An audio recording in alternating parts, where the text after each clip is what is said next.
श्रियकान्ताय कल्याणनिधये निधयेऽर्तिनाम् श्रीवेङ्कटनिवासाय श्रीनिवासाय मङ्गलम् लक्ष्मी सविभ्रमालोक सुभ्रूविभ्रमचक्षुषे चक्षुषे सर्वलोकानां वेङ्कटेशाय मङ्गलम् श्रीवेङ्कटाद्रिशृङ्गाग्रमङ्गलाभरणाङ्गये मङ्गलानां निवासाय श्रीनिवासाय मङ्गलम् सर्वावयव सौन्दर्य सम्पदा सर्वचेतसां सदा सम्मोहनायास्तु वेङ्कटेशाय मङ्गलम्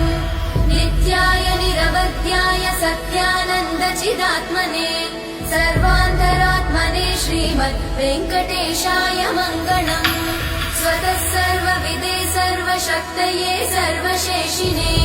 सुलभाय सुशीलाय वेङ्कटेशाय मङ्गलम्।